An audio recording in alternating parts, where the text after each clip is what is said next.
안녕하십니까? 네, 코로나로 어려운 가운데 저희가 이렇게 예배드리고 또 온라인으로 좀 불편하지만 예배를 드릴 수 있게 하신 하나님께 감사합니다. 어디에 있든지 우리가 신령과 진정으로 이렇게 집중해서 예배를 잘 드릴 수 있기를 기도합니다. 오늘 말씀 마태복음 26강 제목은 천국에서는 누가 큽니까? 입니다. 18장 4절을 같이 읽어보겠습니다. 시작. 그러므로 누구든지 이 어린아이와 같이 자기를 낮추는 사람이 천국에서 큰 자니라. 하나님 아버지, 죄인들을 지극히 사랑하시고 구원하시고 하나님의 자녀 삼아주셔서 감사합니다.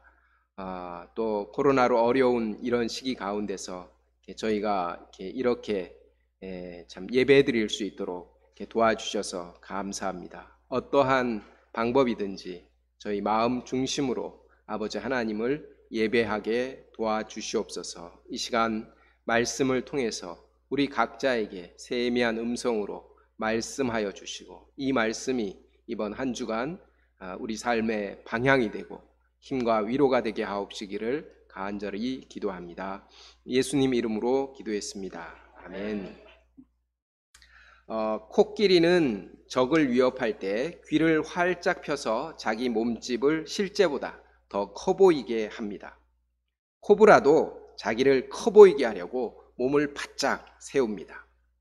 동물의 세계에서 몸집을 크게 보이려고 하는 것은 생존의 문제 때문입니다. 오늘 제자들은 예수님께 천국에서는 누가 크니까 질문합니다. 하나님께서 인정하시는 진정한 큰 사람은 어떤 사람일까요? 키가 큰 사람일까요? 이 시간 예수님께서 가르치는 진정한 큰 사람, 위대한 사람의 개념을 새롭게 정립하고 우리도 큰 사람이 되기를 기도합니다. 제1장 너의 선생은 17장 22절부터 27절입니다. 22절과 23절을 보십시오. 예수님 일행은 빌립보 가이사랴에서 갈릴리까지 내려오셨습니다. 예수님은 그리스도께서 당하실 고난을 다시 말씀하셨습니다. 인자가 장차 사람들의 손에 넘겨져 죽임을 당하고 제3일에 살아나리라. 제자들은 이전처럼 항변하거나 침묵 시위를 하지 않았습니다. 대신에 매우 근심했습니다. 도대체 무슨 말씀을 하시는 거야? 참 물어보기도 겁나고 정말 걱정된다. 예수님은 죽음만 말씀하신 것이 아닙니다. 제3일에 살아난다는 희망과 승리의 말씀도 하셨습니다. 그런데도 제자들이 매우 근심하는 것은 죽는다는 이 말이 돌덩이처럼 그들의 마음과 귀를 꽉 막았기 때문입니다. 오늘날 우리는 예수 그리스도의 십자가와 부활을 다 알고 있습니다. 전지적 관찰자 시점에서 성경을 봅니다. 기어다니는 개미가 보는 세계와 그 개미를 내려다보는 우리의 세계는 완전히 다릅니다. 주님의 말씀을 깨닫지 못하는 제자들이 한심하게 보이지만 우리도 제자들의 입장이 되면 비슷할 것입니다. 예수님은 우리의 부족한 이해력을 탓하지 않고 반복하여 가르치십니다. 제자들은 언제 그리스도의 죽음과 부활을 깨달았을까요? 죽으시고 부활하신 그 이후입니다. 부활하신 예수님은 엠마오로 가는 제자들에게 그리스도의 죽음과 부활을 성경을 풀어서 자세히 설명하셨습니다. 그제서야 눈이 밝아져 부활하신 주님을 알아보았습니다. 24절을 보십시오. 같이 읽어보겠습니다. 시작. 가버나움에 이르니 반세겔 받는 자들이 베드로에게 나와 이르되 너의 선생은 반세겔을 내지 아니하느냐. 예수님은 예루살렘으로 가는 길에 마지막으로 가버나움을 방문하셨습니다. 그때 반세겔 받는 사람들이 베드로에게 물었습니다. 너의 선생은 반세겔을 내지 아니하느냐? 반세겔은 헬라어로 두 드라크마입니다. 노동자 이틀치 품삯에 해당합니다.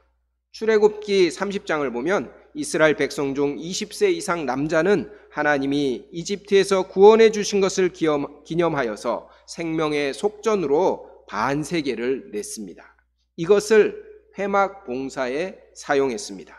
예수님 당시에도 유대인 남자들은 매년 6월절에 당시 통용되던 화폐를 반세겔로 환전하여서 성전세를 냈습니다.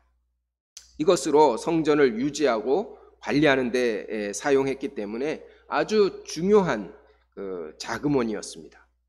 베드로에게 접근한 반세겔 받는 사람들은 예루살렘 성전에서 공인한 일종의 성전세 징수 요원이었습니다. 이들이 예수님께 반세겔 내는 것에 관하여 물어보는 이유가 무엇일까요? 성전세 문제로 예수님을 한번 고발할 그런 꼬투리를 잡아보고자 함이었습니다. 25절과 26절을 같이 읽어보겠습니다. 시작.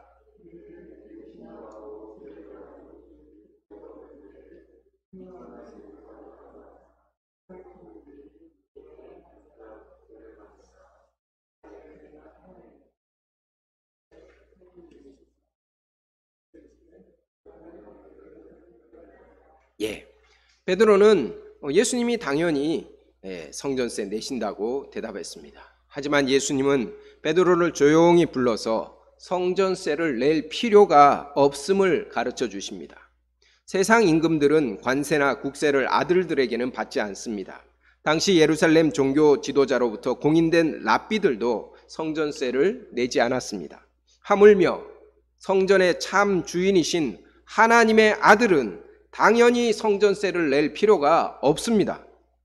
베드로는 예수님을 살아계신 하나님의 아들이시니이다 고백했습니다. 하지만 성전세 받는 자들 앞에서는 당당하게 말할 용기가 없었습니다. 예수님은 베드로에게 당장 나가서 우리 주님은 성전세를 낼 필요가 없는 하나님의 아들이다 담대하게 외치라고 하지 않으셨습니다. 27절을 보십시오. 그러나 우리가 그들이 실족하지 않게 하기 위하여 내가 바다에 가서 낚시를 던져 먼저 오르는 고기를 가져 입을 열면 돈 1세겔을 얻을 것이니 가져다가 나와 너를 위하여 주라 하시니라. 예수님은 초자연적인 방법으로 성전세를 내셨습니다.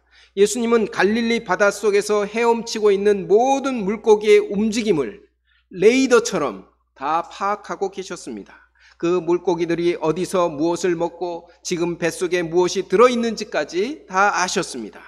베드로가 지금 낚시를 던지면 1세겔을 먹은 물고기가 잡힐 것도 정확히 아셨습니다. 예수님은 참으로 전지전능하신 하나님이십니다. 그런데도 왜 성전세를 내십니까? 사람들이 실족하지 않도록 하기 위함입니다. 사람들이 불필요한 오해를 하여서 그리스도의 길을 방해하지 않도록 하기 위함입니다. 예수님은 그리스도의 길, 복음 역사를 위하여 당신의 권리를 유보하셨습니다. 사도 바울도 로마서 13장에서 신자들의 세금 문제에 대해서 이렇게 언급했습니다. 모든 자에게 줄 것을 주되 조세를 받을 자에게 조세를 바치고 관세를 받을 자에게 관세를 바치고 두려워할 자를 두려워하며 존경할 자를 존경하라. 우리는 하나님의 자녀, 천국 백성으로서 세상의 의무에 대하여서 자유롭습니다. 하지만 사람들이 실족하지 않도록 세상이 요구하는 의무에 대하여 겸손히 순종해야 합니다. 로마서 14장과 15장에서도 믿음이 강한 자는 연약한 형제를 생각하여 자기의 권리를 절제함이 마땅하다고 가르치셨습니다. 이것은 사랑을 위한 원칙입니다. 우리가 세상 법규를 무시하면 세상은 우리로 인하여 많이 실족할 것입니다. 이런 사람을 안하무인 독불 장군이다 라고 비난합니다. 예수님은 세상에 대하여 독불 장군과 같은 태도를 취하지 않으셨습니다. 우리는 연약한 세상 사람들을 실족하지 않도록 겸손히 배려하고 섬기는 성숙한 하나님의 자녀가 되기를 기도합니다. 제2장 천국에서는 누가 크니까 1절부터 14절입니다. 1절을 다 같이 읽어보겠습니다. 시작.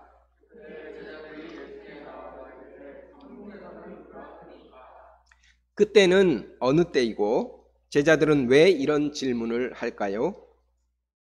예수님은 신앙 고백한 베드로를 크게 칭찬하셨지만 금방 사탄아 내 뒤로 물러가라 책망하셨습니다. 이렇게 베드로가 책망받자 다른 제자들은 겉으로는 위로하는 척하면서 속으로 좋아했을 것입니다. 그런데 주님은 베드로를 포함해서 세 제자만 데리고 따로 높은 산에 올라가셨습니다. 9명의 제자들은 이 더운 날씨에 무슨 등산이야 애써 외면했지만 시기심으로 속이 쓰렸습니다. 가버나움에 들어왔을 때 예수님은 베드로의 성전세만 지불해 주셨습니다. 이 무슨 차별이란 말인가? 11제자의 마음속은 부글부글 끓었습니다. 예수님은 반복하여 그리스도의 죽음과 부활을 말씀하셨지만 제자들의 귀에는 전혀 들리지 않았습니다.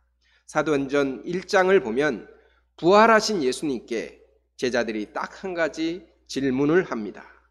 주께서 이스라엘 나라를 회복하심이 이때니까? 제자들의 관심은 예수님이 부활하기 전이나 부활하신 이후에나 오직 지상 메시아 왕국 이스라엘 나라의 회복뿐이었습니다. 이런 제자들이 천국에서는 누가 크니까 질문했습니다. 어떤 마음으로 질문했을까요? 순수한 질문은 아닙니다. 예루살렘에 다가갈수록 누가 크냐에 대한 제자들의 다툼은 더욱 노골화되었습니다. 세베대의 아들 요한과 야고보는 어머니를 동원하여서 부정청탁까지 했습니다. 나의 이 두 아들을 주의 나라에서 하나는 주의 우편에 하나는 주의 좌편에 앉게 명하소서. 제자들은 물불 가리지 않고 주님께 더 인정받기를 원했습니다. 그래서 주님이 다스리는 메시아 왕국에서 더 높은 자리에 앉고 싶었습니다. 그렇게 되려면 어떤 사람이 되어야 합니까? 천국에서는 누가 크니까? 이 질문은 더 높은 자리에 앉고 싶은 그들의 욕망을 표현한 것이었습니다. 사람들은 왜 높은 자리에 대한 욕망을 가질까요? 디오게네스라는 그리스 철학자가 있었습니다. 그는 길가의 통 속에 살면서 햇볕을 쬐는 것을 좋아했습니다. 하루는 알렉산더 대왕이 그를 스카웃하려고 찾아와서 물었습니다.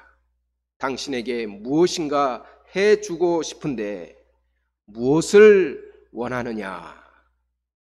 디오게네스는 앞에 섰는 왕을 잠깐 올려다보고 대답했습니다. 내 앞에 비치는 햇볕이나 가리지 말아 주십시오. 높은 자리에 관심 없는 이런 사람은 정말 극히 드문 골동품입니다. 철학자 니체는 높은 자리에 대한 욕심을 권력의 의지라고 표현했습니다. 권력 의지는 성욕과 같이 생존을 위한 인간의 기본 욕구라고 했습니다. 자연스러운 인간 본성으로 보았습니다. 하지만 예수님은 다르게 말씀하십니다. 2절과 3절을 읽어보겠습니다. 시작.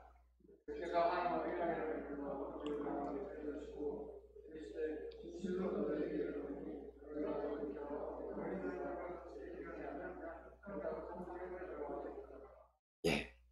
여기서 어린아이는 헬라어 파이디온입니다. 유아기를 지나 7살이 되기 전까지의 어린아이입니다. 이 나이대의 어린아이는 옳고 그름을 분별하지 못합니다. 몇 살이냐라고 물으면 5손가락으로 이렇게 귀엽게 대답하는 나이입니다. 이들에게서는 권력의 의지를 찾아볼 수 없습니다. 너희가 돌이켜 어린 아이들과 같이 되지 아니하면 결단코 천국에 들어가지 못하리라. 제자들은 천국에 들어가는 것은 당연하다고 생각했습니다. 그들의 관심은 그 천국에서 누가 더 높은 자리에 앉는가에 있었습니다. 그런데 예수님은 그런 사람은 결단코 천국에 들어가지 못한다고 하셨습니다. 이는 전기에 감전된 것 같은 충격적인 말씀입니다. 높은 자리에 대한 욕망, 권력 의지를 가지고는 천국에 발을 들여 놓을 생각도 말라는 뜻입니다. 천국은 권력 다툼을 하는 정치판이 아닙니다. 만약 주님이 다스리는 교회에서 세상 정치처럼 권력욕에 사로잡혀 싸우면 그는 구원받은 자인지 의심해 보아야 합니다. 예수님은 권력욕에 사로잡힌 자를 결단코 천국에 들여보내지 않습니다. 예수님은 천국에서 크다 이렇게 인정받는 그 큰 자의 개념을 새롭게 정립해 주십니다. 이는 천국 백성이 끊임없이 추구해 나아가야 할 내면 성장의 방향입니다. 첫째로 천국에서는 자기를 낮추는 사람이 큰 자입니다. 4절을 읽어보겠습니다. 시작. 그러므로 누구든지 이 어린아이와 같이 자기를 낮추는 사람이 천국에서 큰 자니라. 세상에서는 뛰어난 어떤 능력을 가진 사람을 큰 자라고 합니다. 그 능력으로 남들이 해낼 수 없는 어떤 위대한 성과를 낸 사람을 큰 자라고 합니다. 가진 것이 많은 사람을 또한 큰 자라고도 합니다. 학벌이 좋거나 또 외모가 특출난 사람을 큰 자다 이렇게 부러워하기도 합니다. 이처럼 우리가 생각하는 큰 사람의 조건은 그의 능력이나 또 업적, 또 소유나 외모 이런 것 같은 겉모습입니다. 하지만 예수님이 인정하시는 큰 자는 자신을 낮추는 사람입니다. 겉모습이 아니라 내면의 모습, 곧 마음입니다. 사탄의 가장 큰 특징은 자신을 높이는 것입니다. 사탄은 첫사람 아담에게도 말했습니다. 너희가 그것을 먹는 날에는 너희 눈이 밝아져 하나님과 같이 되어. 사탄은 하나님과 같이 높아지라고 사람을 유혹했습니다. 그 자신이 하나님과 같이 높아지기를 간절히 원했기 때문입니다. 반대로 예수 그리스도의 가장 큰 특징은 자신을 낮춘 것입니다. 빌립보서 2장 5절부터 8절은 이렇게 말합니다. 너희 안에 이 마음을 품으라. 곧 그리스도 예수의 마음이니 그는 근본 하나님의 본체시나 하나님과 동등됨을 취할 것으로 여기지 아니하시고 오히려 자기를 비워 종의 형체를 가지사 사람들과 같이 되셨고 사람의 모양으로 나타나사 자기를 낮추시고 죽기까지 복종하셨으니 곧 십자가에 죽으심이라. 자기를 높인 사탄은 가장 밑바닥으로 떨어졌습니다. 반대로 자기를 비우고 낮춘 예수님은 모든 이름 위에 뛰어난 이름을 가지셨습니다. 이처럼 하나님은 자기를 낮추는 사람을 큰 자로 인정하십니다. 둘째로 어린아이 하나를 예수님의 이름으로 영접하는 사람이 큰 자입니다. 5절을 보십시오. 또 누구든지 내 이름으로 이런 어린아이 하나를 영접하면 곧 나를 영접함이니. 어린아이는 낮은 계급의 사람입니다. 가진 것이 별로 없고 허물과 약점이 많습니다. 당시 어린아이들은 무시를 많이 받았습니다. 노동 생산력, 군사력이 없기에 사람 수에도 치지 않았습니다. 우리는 지위가 높고 또 가진 것이 많은 사람이 들어오면 기쁘게 영접합니다. 그들을 잘 영접하면 나중에 돌아올 유익이 많을 것이라고 기대합니다. 하지만 어린아이에게서는 그러한 것을 기대할 것이 없습니다. 그래서 어린아이들이 오면 애들은 저리 가라, 애들은 가 하고 업신여깁니다. 그런데 그 어린아이가 황제의 아들이라면 어떻게 하겠습니까? 예수님은 내 이름으로 이런 어린아이 하나를 영접하면 그것은 곧 나를 영접하는 것이라고 하십니다. 예수님은 황제 정도가 아니라 만왕의 왕이요 창조주 하나님이십니다. 예수님 이름으로 어린아이를 영접하는 것은 그를 예수님이 보낸 사람으로 귀하게 영접하는 것을 의미합니다. 우리는 아무리 보잘것 없어 보이는 지극히 작은 자라도 예수님이 보낸 사람으로 귀하게 영접하는 참으로 큰 사람이 되기를 기도합니다. 셋째로, 작은 자 중에 하나라도 실족시키지 않는 자가 큰 자입니다. 6절을 읽어보겠습니다. 시작.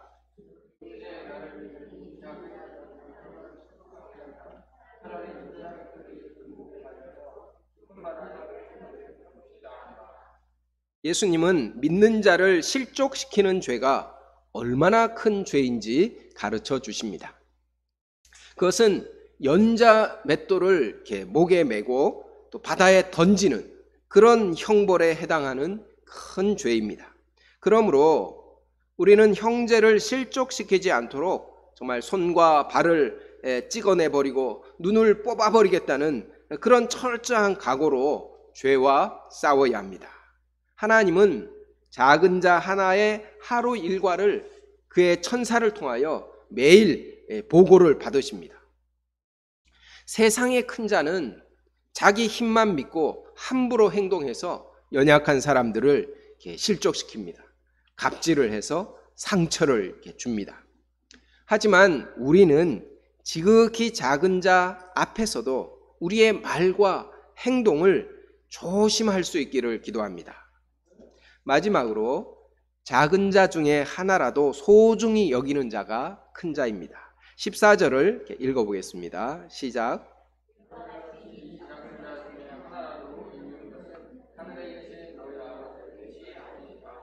어떤 목자에게 양 100마리가 있었는데 그 중에 하나를 길에서 잃어버렸습니다. 그 목자는 99마리를 산에 두고 가서 길 잃은 한 마리 양을 찾아왔습니다. 그리고는 99마리보다 다시 찾은 한 마리로 인해서 더 기뻐했습니다.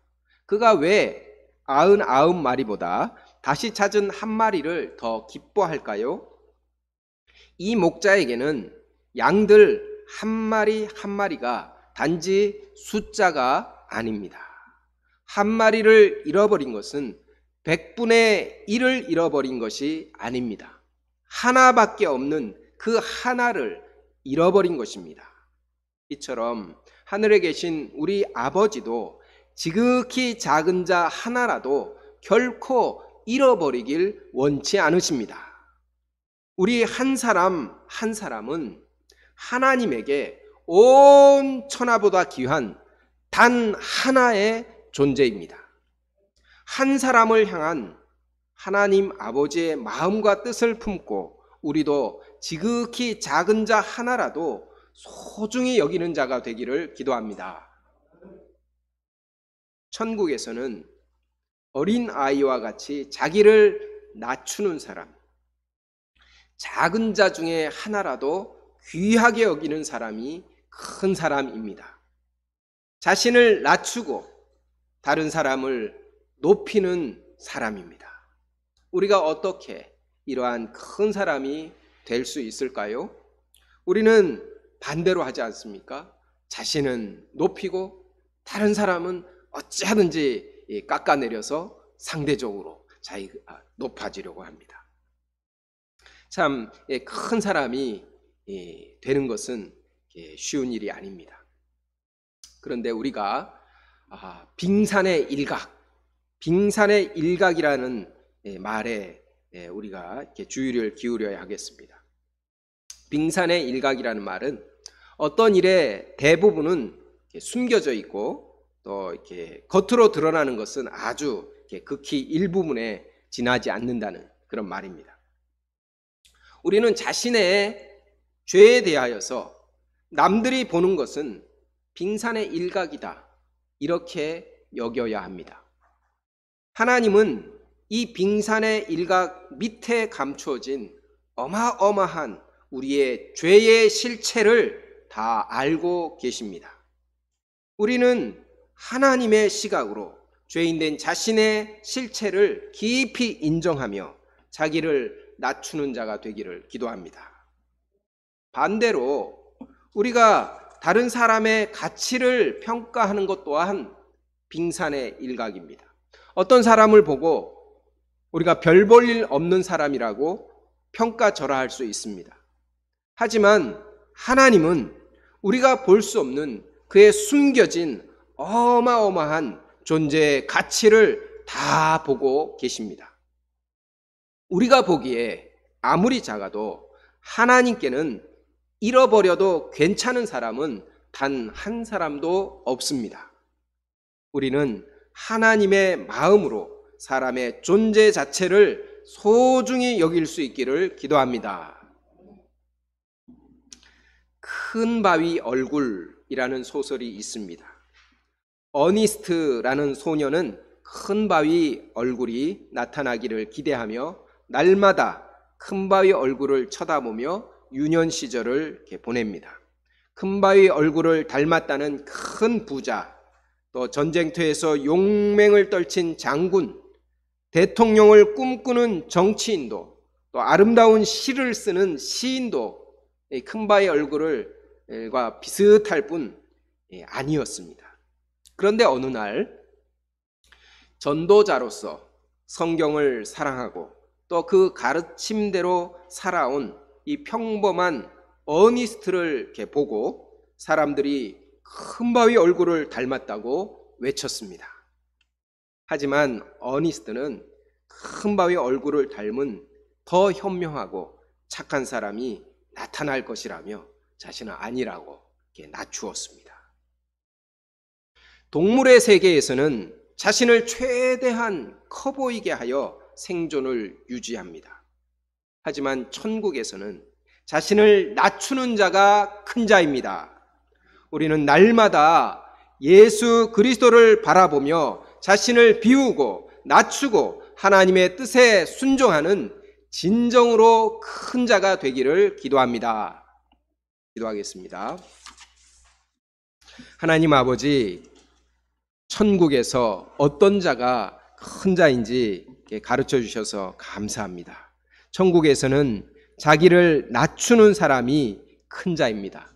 예수 그리스도께서 자신을 비우고 낮추고 순종하여서 가장 큰 자가 되셨습니다. 이처럼 우리도 이 세상 가운데서 자신을 낮추고 비우고 순종하여서 하나님께 인정받는 진정으로 큰 자가 될 수 있도록 인도하여 주시옵소서. 예수님 이름으로 기도했습니다. 아멘.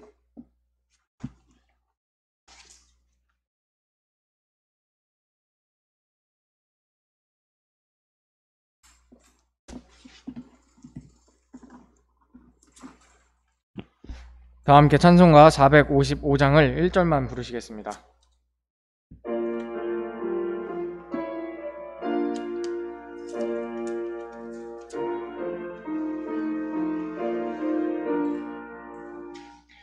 주님의 마음을 본받는 자, 그 맘에 평강이 찾아옴은 험악한 세상을 이길 힘이 하늘로부터 임함이로다. 님의 마음 본받아 살면서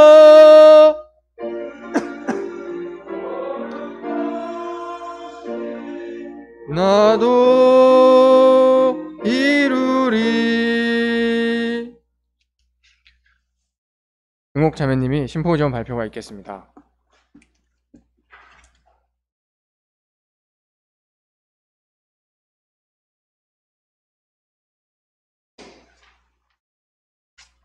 네, 안녕하십니까. 네, 오늘 메리지 클린턴 선교사님에 대해 발표하겠습니다.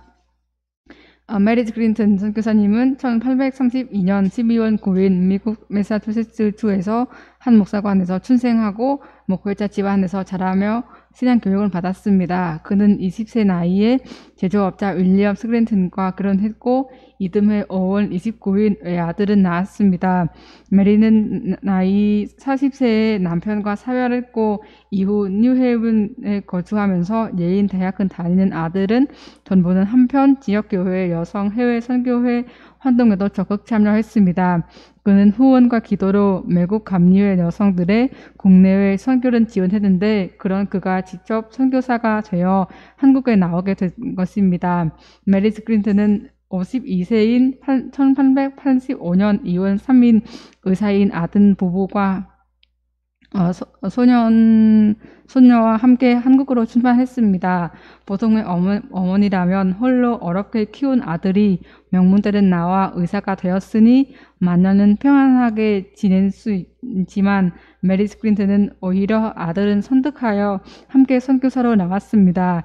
이런 어머니의 결단으로 스클린턴 가족은 본토 친척 아비의 집은 떠나 약속의 땅 한국으로 향했습니다. 1885년 2월 인본에 도착했으니 값진 정변의 여파로 한국 분위기가 좋지 않아 인본에 머물면서 선교 준비를 했습니다. 메리지 클린턴은 인본의 좋은 환경에도 내 백성 가운데 살기를 바랍니다. 라며 한국 선교에 대한 강한 의지를 나타냈습니다. 요건 16일 인천을 통해 서울에 들어와 선교사로의 생활을 시작했습니다. 메리지 클린턴은 서울에 도착하자마자 학교를 비롯한 여성 사업을 전개할 수 있는 부지 확보부터 시작했습니다. 10월에 서대문에 6,000평의 부지를 확보하고 1886년 2월부터 건축 시작하고 그해 12월에 완성했습니다. 메리지 클린턴은 한국에 올 때부터 여성 교육과 복음 전도는 선교 사역은 양축으로 삼았습니다. 봉건적인 사회 분위기에서 여성 교육은 부정적이고 그것도 서양 여성이 하는 학교에 자녀를 보내려는 부모는 없었습니다. 첫 학생 있었는데 3개월은 못 채우고 떠났습니다. 스클린턴의 첫 연고 학생은 집안이 너무 가난하고 먹긴 것이 없었던 어머니가 데려다 맡긴 학생이었고 두 번째 연고 학생은 전염병에 걸려 집에서 쫓겨나 서대문 성벽 아래에 버려진 여인의 딸이었습니다. 이처럼 메리지 클린턴은 버려진 아이들은 데려다 먹이고 재우고 입히고 가르치는 것으로 한국에서 선교 사역을 시작했습니다. 얼마 후 고종 황제가 이화학당이라는 이름은 하사하자 가난한 부모들이 안심하고 딴들을 맡겼습니다. 그는 학생들에게 성경과 교리를 가르쳤으며 그는 찾아오는 사람들과 종교 대화를 시도했습니다. 서울뿐만 아니라 지방에서도 찾아왔고 지방에도 내려와 세례를 베풀고 기독교 교리를 가르쳐 달라고 하는 요청은 받았습니다. 1888년 1월부터 이화학당 학생, 여인, 교인, 여성 선교사 등과 19명으로 주일학교를 시작했습니다. 매주일에 모여서 성경과 교리를 공부하는 이 모임은 여성 주일학교가 한국 주일학교 역사의 첫 모임이었습니다. 여성주일학교는 시작한 지 한 달 만에 여성들만의 집회를 시작했습니다. 그렇다고 초기 선교 과정이 순탄하고 원활한 것만 아니었습니다. 1885년 한국 정부에서 선교사들의 종교 전파 행위를 중단하라는 금령은 발부하였고, 이 무렵 서양인들이 조선 아이들은 유괴해서 미국의 노예로 팔아넘긴다는 식의 헛소문이 돌면서 흥분한 군중이 선교부에 몰려와 돌을 던지며 선교부에서 운영하는 학교와 병원은 파괴하려 했습니다. 시간이 지나 정확한 사실관계를 알게 된 민중은 오히려 선교사와 그들이 하는 일은 이해하고 지지하게 되었습니다. 같은 해 9월에 이화학당의 문은 다시 열었고, 돌아온 학생들의 배움과 신앙에 대한 열정은 전보다 더욱 강해졌습니다. 또한 메리지 클린턴이 재개한 주일 저녁 여성 집회에 외부인들이 참석하기 했습니다. 믿음을 갖고 찾아오는 여성들이 늘면서 성경과 교리 공부가 필요했습니다. 조선 말이 서툰 메리지 클린턴은 대신하여 조선인 남자가 가르치게 됐습니다. 남자 교사와 여성 교인 등 간에 휘장은 치고 교육은 했습니다. 이 여성 집회가 계기가 되어 1889년 9월 한국 최초의 여성교회가 조직되고 여성 선교와 교육의 구심점이 되었습니다. 힘든 개척 역사를 섬기다 건강이 나빠진 메리지 클린턴은 1891년 3월 안식년 휴가를 받아 아들 가족과 함께 미국으로 갔다가 1892년 5월 선교 현장에 복귀했습니다. 다행히 그가 없는 동안에도 여성교회는 성장했는데 이화학당은 학생 유출 문제로 도전받고 있었습니다. 학생들은 한 장 배워야 하는 10대 초중반에 집안 어른의 강요로 결혼하면서 학교를 떠났습니다. 이런 상황에서 메리지 클린턴은 도리어 성경 과목은 강화했습니다. 이후 학당 졸업생 중에 전도부인과 교사들이 나오기 시작했습니다. 병원에서 헌신적으로 사역한 학생이 박 에스데이고, 메리지 클린턴 부인의 첫 연구 학생이었던 졸업생이 전도사와 결혼하고 남편과 함께 목회 사역에 임했습니다. 이와 학당은 전도부인으로 상징되는 여성 전도자를 배출했습니다. 메리지 클린턴은 아들인 윌리엄 클린턴의 사역에도 적극 동력했습니다. 아들이 동대문 지역 선교에 힘을 쏟던데 동대문 지역 여성 선교 개척에 참여하고, 오는 날에 남대문인 상동은 개척한데 정동의 크고 좋은 집안은 떠나 상동의 좁고 불편한 집으로 옮겼습니다. 서양 여자 선교사에 대한 호기심에서 나온 부인들과 사귀고 복음을 전했습니다. 이 부인들은 남편들과 아들들이 믿는 예수님을 영접하고 예배에 나왔습니다. 교회는 성장하고 나중에는 남녀가 함께 예배드리는 공동 예배를 시도했습니다. 처음 개척한 때 34명이었던 상동교회가 5년 만에 300명으로 증가하므로 더 넓은 공간이 필요하자 메리지 클린턴은 자기 집은 예배당으로 개조하여 상동교회에 기증했습니다. 1895년 10월 상동교회 안에 오는 날에 초등학교와 같은 메인 학교인 공업여학교를 설립했습니다. 대부분 빈곤층이었던 상동교회 교인의 자녀들에게 배움의 기회를 주고자 함이었습니다. 1906년에 한국의 대표적 여성 교육기관의 하나인 진명여학교 설립하고 1906년 가을부터 믿음 좋고 재능 있는 여성 평신도들은 단기간 훈련시켜 현장에 내보내는 여성 평신도 단기 신교육 과정은 시작했습니다. 이 평신도 여성 신학 교육이 메리지 클린턴의 한국에서 마지막으로 감당한 새로운 사역이었습니다. 1893년부터 선교 영역은 서울 밖으로 확장하여 지방 선교에 착수했습니다. 첫 대상지인 인천의 정동교회 교인이 이시 부인은 파송하고 전도 부인 백헬렌은 내려보냈습니다. 백헬렌의 합류로 2~3명이었던 교인이 32명으로 늘어났고 1898년 507명으로 폭발적으로 성장했습니다. 인천 지역 선교에서 용기를 얻은 메리스 클린턴은 1894년 양단 이경숙과 함께 수원, 오산, 이천 지역은 순회하는 지방 순회 전도 여행은 시도했습니다. 함께 간 이경숙은 고은 군수가 마련해준 숙소의 벽에 침은 뱉고 코를 푼 흔적이 있어서 고역이 난 지경이라고 기록했습니다. 이런 열악한 시골은 마다하지 않고 다니면서 죄로부터의 구원과 더러움으로부터의 구원 메시지를 전했습니다. 1895년 아들과 함께 평양 전도 여행은 했고 평양 여행 중에 남성인 윌리엄 클린턴은 평양 여인 전삼덕에게 휘장을 통해 세례를 주었습니다. 1896년 경기도 지방 순회 여행을 했습니다. 1900년 2월 메리스 클린턴은 2차 안식년 휴가를 마치고 서울로 돌아왔습니다. 한국에 돌아온 메리스 클린턴은 감리교 보인 성경학원을 설립하고 정식 신학 교육은 시작했습니다. 부인 성경학원이 생김으로써 그동안 남성 중심으로 이루어진 목회자 양성 과정의 균형은 이루게 되었습니다.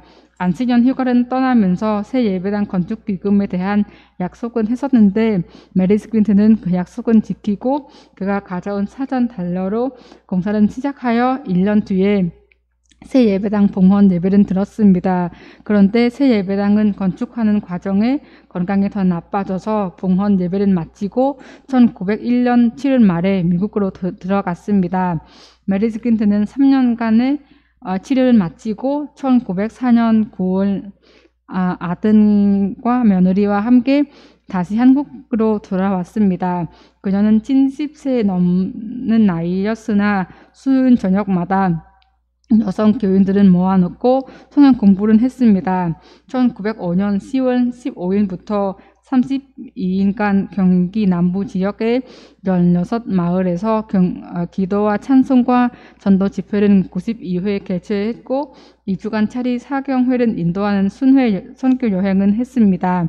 노년의 선교사의 눈에 비친 한국은 추수한 인구는 부르는 누런 등판이었습니다. 건강과 체력이 달랐지만 은퇴는 거부하고 선교 현장은 누볐습니다. 1907년부터 그의 건강이 또 다시 악화됐습니다. 그녀는 미국으로 돌아가 치료는 받든만 했고 아들은 또 선교 사직은 사임했기 때문에 더 이상 한국에 남아있을 필요가 없었습니다. 그러나 귀국은 포기하고 25년 동안 자신의 모든 것을 바쳐 헌신한 한국 땅은 자신의 영원한 안식처로 삼았습니다. 병상에 누워서도 선교사와 전도 부인들은 지휘하는 병상 선교를 했습니다. 1909년 10월 8일 메리스 클린턴은 이른 아침 본항의 부름은 받고 한국에서 25년 선교 사역을 마쳤습니다. 메리스 클린턴의 장례식은 상동교회에서 거행되는데 서울과 지방 교인뿐만 아니라 일반 시민들도 대거 참석하고 한국 교회와 민족을 위해 아낌없이 자신을 희생한 노부인에게 마지막 경의를 표했습니다. 메리스 클린턴 선교사님에 대한 심포지움을 준비하면서 마가복음 10장 45절 말씀 인자가 온 것은 섬김을 받으러 함이 아니라 도리어 섬기려 하고 자기 목숨을 많은 사람의 대속물로 주려 함이니라 말씀이 떠올랐습니다. 선교사님은 아들이 명문대를 나와 의사가 되었으니 만년내는 편안하게 지낼 수 있었습니다. 그러나 하나님의 부르심으로 순종하여 선진국 미국은 떠나 가난하고 분결한 한국에 왔습니다. 섬김을 받던 나이에 암흑과 같은 한국의 부인과 소년들은 섬기셨습니다. 그 생명은 한국 땅에 내주었습니다. 저는 어렸을 때 전 세계로 나가 봉사활동하는 꿈은 꾸었습니다. 이런 저는 주님의 인도하심으로 봉사활동을 하러 간 기회가 몇 번 있었습니다. 처음에는 기대하는 마음으로 시작했지만 봉사활동 하다가 어려움을 겪으며 포기하고 싶고 불평과 원망이 마음에 가득 차 있었습니다. 그래서 이 어린 척의 꿈과 주님이 주신 비전은 버리곤 했습니다. 메리지 클린턴 선교사님과 섬김과 순종으로 수많은 한국의 부인과 소녀들이 예수님을 영접하고 새 삶을 얻게 되었습니다. 마가복음 10장 45절은 저의 올해 연료절이었습니다. 제가 기쁜 마음으로 섬기러 오신 예수님을 배우고 섬기는 자가 될 수 있기를 기도합니다. 주님이 허락하신 일은 성실하게 행하고 훈련 받으며 겸손한 제자가 되기를 기도합니다. 네, 감사합니다.